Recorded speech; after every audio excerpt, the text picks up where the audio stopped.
Kadang bukan orang lain yang menghancurkan rumah tangga kita, tapi diri kita sendiri yang terlalu sibuk membahagiakan dunia, sampai lupa menjaga hati orang yang paling kita sayangi. Dan ketika sadar, semuanya sudah terlambat. Yang tersisa hanyalah penyesalan dan doa. Assalamualaikum warahmatullahi wabarakatuh, sahabat yang dirahmati Allah.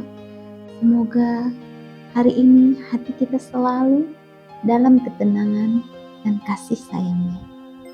Hari ini izinkan saya berbagi sebuah renungan tentang rumah tangga, tentang cinta, dan tentang kehilangan yang kadang datang diam-diam tanpa kita sadari. Kadang seseorang tidak sadar sedang kehilangan yang paling berharga. Bukan karena dia tidak sayang, tapi terlalu sibuk dengan dunianya. Terlalu larut mengejar sesuatu yang di luar sana. Hingga lupa ada hati yang menunggu di rumah. Hati yang tak pernah merasa lagi menganggapnya penting. Ada seorang suami, setiap pagi ia berangkat pergi kerja sebelum matahari terbit. Dan setiap malam ia pulang ketika semua sudah terlelap.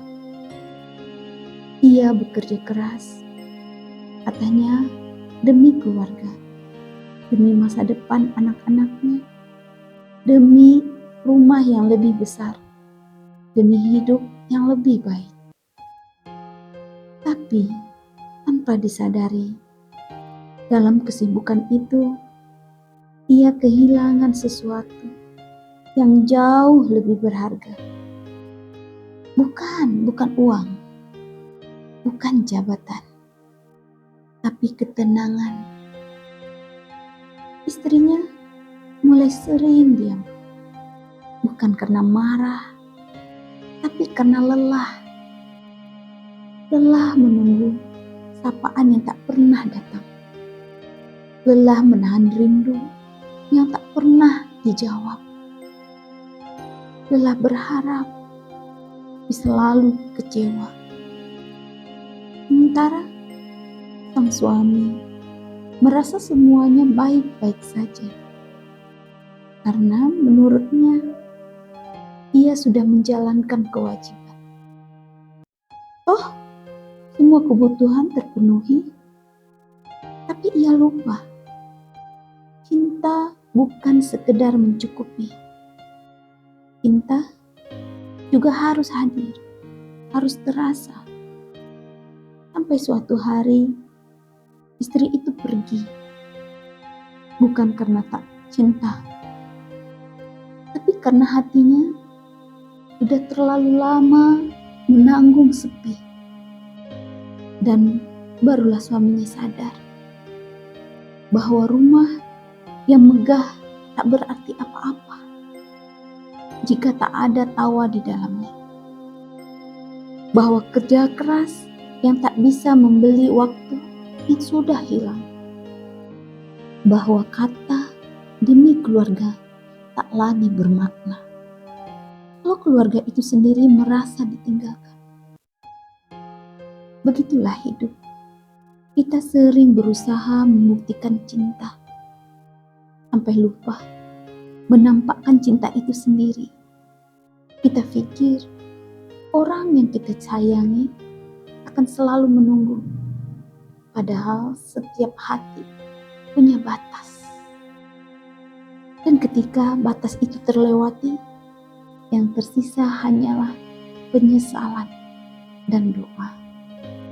Sahabat, jangan tunggu kehilangan untuk belajar menghargai. Ucapkan terima kasih selagi bisa. Peluk orang yang kau sayangi selagi mereka masih di sampingmu. Karena waktu tak pernah menunggu dan kesempatan kedua tak selalu datang. Jika hari ini kamu masih punya pasangan yang mendampingimu, masih punya anak-anak yang memanggilmu pulang, masih punya orang tua yang menanyakan kabarmu, maka bersyukurlah. Jangan biarkan kesibukan membuatmu lupa pada siapa yang seharusnya kamu perjuangkan. Cinta tidak butuh kata-kata yang indah. Cinta hadir, cukup peduli, cukup ada. Karena pada akhirnya yang kita butuhkan bukan sekedar rumah tangga untuk berlindung, tapi hati yang saling menenangkan. Terima kasih sudah mendengarkan renungan hari ini. Semoga kisah ini menjadi pengingat untukku, untukmu, dan untuk kita semua. Kalau kamu merasa cerita ini menyentuh hatimu, bantu sebarkan kebaikan ini. Jangan lupa tekan tombol like, subscribe, dan bagikan ke orang-orang yang kamu sayangi. Sampai jumpa di renungan berikutnya ya. Wassalamualaikum warahmatullahi wabarakatuh.